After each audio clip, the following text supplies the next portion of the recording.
Welcome back to my channel. I am back with another review. So if you haven't already, please subscribe to my channel and hit the notification bell so that you know every time I upload a new video. Thank you so much to everybody who has subscribed to my channel. I appreciate you all. And let's just get right into this review.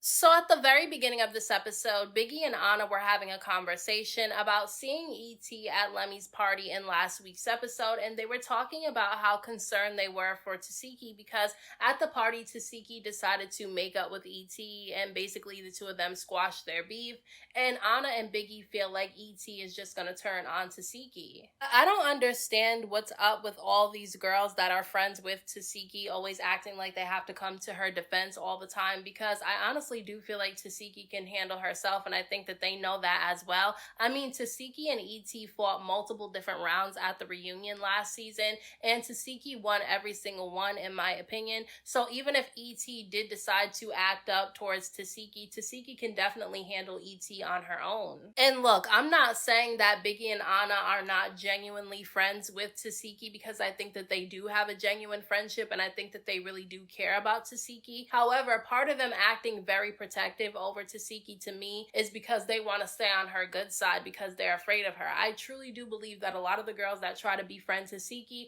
only want to be her friend because they don't want to have to fight her at some point if they get on her bad side.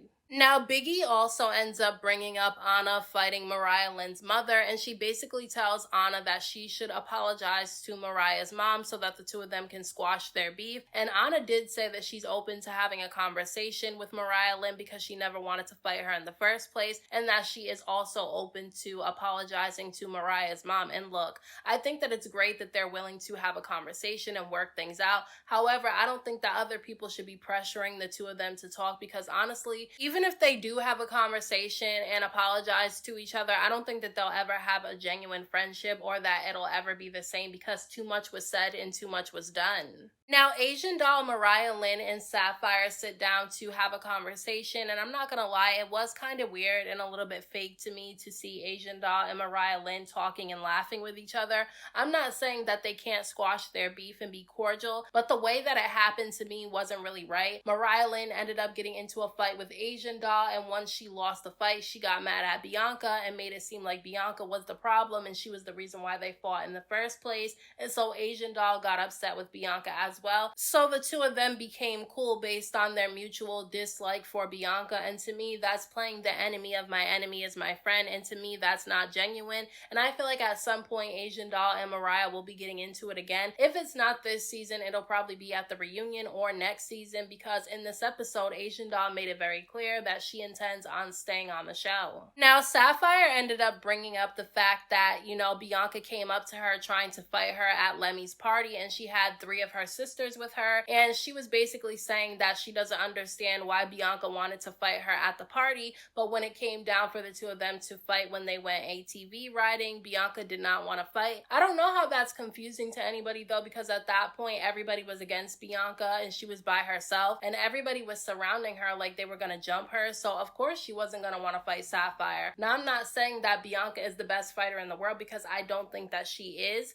but I do think that the reason why she was ready to fight Sapphire at Lemmy's party was because she had people with her just in case anybody wanted to jump in the fight, like it looked like was going to happen when they went ATV riding. Now, Anna and Mariah Lynn end up having a conversation at the beach with each other, and look, the conversation went really well. Each person was able to own up to what they did. Anna apologized for putting her hands on Mariah Lynn's mother, and Mariah apologized for her mother even getting involved in the first place, and she did tell Anna that she never tried to involve her mother in the situation, even though she kind of did, because she probably opened up to her mother about the beef that she has with Anna, and that's the reason why when Mariah's mother saw Anna, that's why she ended up going off. So Mariah did kind of involve her family, and then knowing that her family has an issue with Anna, she ended up inviting them on the trip. So I feel like, Mariah Lynn wasn't really taking full accountability for her part in the situation, but she did apologize to Anna. Anna apologized to her and her mother, and the two of them said that they loved each other, and they started crying a little bit and they were hugging.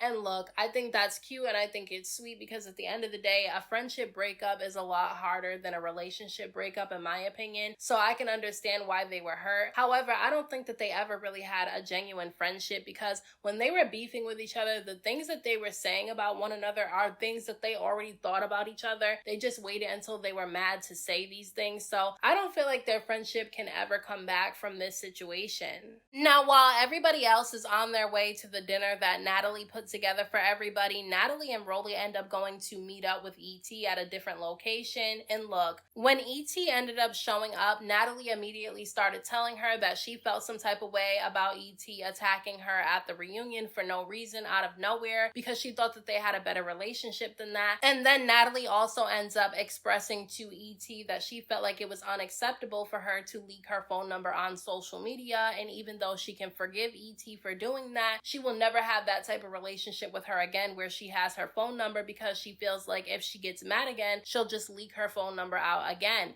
Now, ET did apologize, but to me, it was kind of a fake apology, because she said, if I was wrong in the situation, I will apologize. And the thing about it is that you were wrong in that situation, because you attacked Natalie based off of word of mouth. Like, she attacked Natalie because she said somebody else told her that Natalie was going to set her up. Instead of addressing Natalie to find out if it was true, she just ran up and attacked her. And then leaking somebody's phone number on social media because you're mad at them because of something, to me, shows that you're very immature. Now, when ET and Rollie started having a conversation, it wasn't really a conversation, it was more of a heated back and forth, because Rollie was trying to explain to ET why she has a problem with her. And one of the reasons is that ET ended up going live after the reunion was over and talking bad about Rollie, saying that Rollie left her on stage to get jumped. And then ET ended up doing an interview saying the same thing. And obviously Rollie has an issue with this, because she said that she wasn't doing anything wrong to ET at the reunion, but ET kind of implied that she felt like Rollie was in on her getting jumped at the reunion, because she said that Rollie was kind of acting funny towards her in the trailer, like Rollie really wasn't saying too much. And I just feel like ET was too much in her feelings, and she was paranoid that everybody was against her. And I feel like had she would have actually talked to Rollie and figured things out, I don't think that she would have felt like Rollie was trying to set her up, because I honestly don't feel like Rollie tried to set her up. I don't even feel like Natalie was trying to set her up. I just feel like ET just has this mindset that everybody's against her all the time, and she kind of let it get to her a little bit too much at the reunion. And to me, even though ET definitely held her own at the reunion when it comes to this situation, because she ended up telling Rollie during this conversation that the reason why she leaked her phone number is because Rollie was not answering her calls. And to me, that's not an excuse to do something like that to somebody, especially somebody that you claimed you were friends with. Like, I just don't think that that's right. And I feel like Rollie has every right to separate herself from ET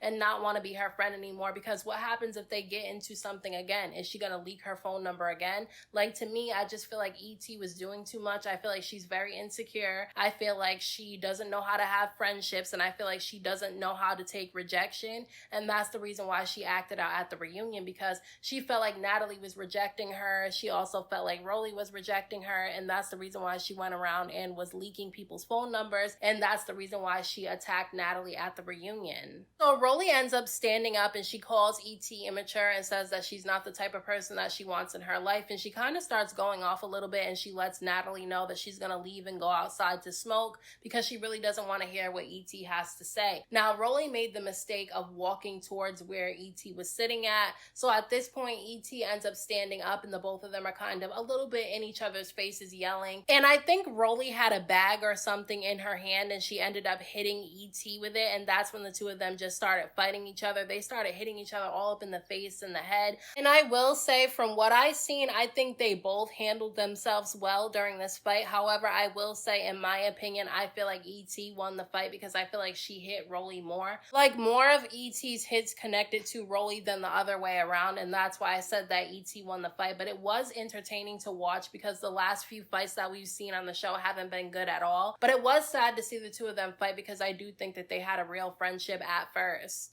Now, when they arrive to dinner, they definitely have the table set up to where there's a big space in the middle in case anybody wants to fight, and everybody can see each other based on where the seating is set up. And so I knew that the reason why they put this dinner together was for them to fight. Now, they ended up having the replacements show up to the dinner as well, and Natalie ended up telling everybody that the replacements are going to be moving into the house with the rest of the baddies, and obviously the replacements are excited about this because they've pretty much been MIA this entire season. Now, Natalie also makes an announcement that, Asian Doll will get her baddies chain and that Asian Doll is actually staying on the show. And Meatball seemed to have a really big issue with Natalie giving Asian Doll a baddies chain because she started questioning Natalie at the dinner as to what makes a baddie and how do you get a chain. And she said that she felt like she deserved one. So she wasn't just hating on Tinkerbella, she's also hating on Asian Doll for getting a chain too. And I don't know why she hasn't gotten a chain, but I guess Natalie doesn't really want her on the show, or somebody on Zeus thinks that she's a liability, because honestly she is. Like, I truly don't even feel like Meatball should still be on the show. I feel like they should have kept J.O. and sent Meatball home, not because I don't like Meatball, but because she had a weapon in her hand last episode. And the thing about it is, if she's threatening people with weapons, then why do you keep her on the show? Because what if she gets into a fight with somebody and you don't find the weapon that she has hidden on her, and then she really hurts somebody? I just feel like they were more focused on Gretchen biting Jayla on the chest than they are about Meatball running around with a weapon in her hand, because I saw the previews for next week's episode and she has a weapon in her hand in the preview. So it's like, damn, like, you have to send this girl home or somebody's gonna get hurt. Like, I know they feel like Meatball has more beef on the show, so that's the reason why they won't send her home, because she is a little bit entertaining, but that's not enough to keep her on the show when she's threatening people. And surprisingly, Gretchen ends up announcing that she will be going back home because she needs to really get her elbow checked. And the thing about it is that everybody was claiming that they wanted Gretchen to go home because she was saying the N-word, but yet none of them voted her out when it was time to vote people out of the house. And that makes me think that production is actually the ones that wanted to keep Gretchen on the show, because let's be honest, if they really wanted her out, she would have been gone. So I think production said that they did not want to send her home because obviously she created drama, because a lot of people didn't like her, and there was a lot more fights after they eliminated people on the show that involved Gretchen. So I feel like they care more about ratings on this show, so that's the reason why Gretchen has lasted this long. Now, after everybody eats, Nunu for some reason decides that she wants to come for Anna, and she starts going at Anna for putting her hands on Mariah Lynn's mother and saying that if it was her mother that Anna would have put her hands on, that she would have whooped her ass. And the thing about it is that I don't understand why she's involving herself in something that had nothing to do with her, because at the end of the day, I don't believe for 1 second that if she was in Anna's shoes and Mariah Lynn's mother would have put her hands on her, that she wouldn't have beat her up too. So I don't understand why she's coming for Anna, but I feel like these replacements feel like they have something to prove, and that's the reason why they're doing too much and they're trying to insert themselves in situations that have nothing to do with them. But Anna came back at Nunu hard because she started saying that the only reason why Nunu got casted for the show is because Antonio Brown is the father of her child. And look, in my opinion, Anna was right, because I do feel like Nunu only got casted because Antonio Brown is the father of her child. Had she would have not announced that at the auditions, I don't think she would have gotten casted. And then Big Kiva starts going off about how people don't let anyone fight their own battles and everybody's always jumping in on something that had nothing to do with them. And she is kind of right about that, but the people that she went at was weird to me because she kind of called out Scotty and Tasiki, and they don't really know her like that, so I was confused as to why she felt like they owed her something. But then Jellybean starts talking and Callie immediately inserts herself in the conversation and cuts off Jellybean and kind of tells her to shut up, because obviously the two of them have issues with each other, because when they were on the beach and Natalie kind of set up this whole fight night thing, Jellybean actually ran at Callie and the two of them got into a fight. Now, Callie beat her ass in that fight, but even though Callie won the fight, she's still not over it, so that's the reason why she's going at Jellybean. Now, the episode ends there, but there's a lot more drama to come in next week's episode, and I'm interested to see what happens because they showed a lot that's going to happen in the previews. So those are my thoughts on this week's episode of Baddies Caribbean. Let me know what you guys thought about this episode down in the comment section. Don't forget to hit that like button for me. I appreciate it. Don't forget to subscribe to my channel for more videos and hit the notification bell so that you know every time I upload a new video. Thank you so much to everybody who has subscribed to my channel. I appreciate you all, and until next time, I will talk to you guys in my next video.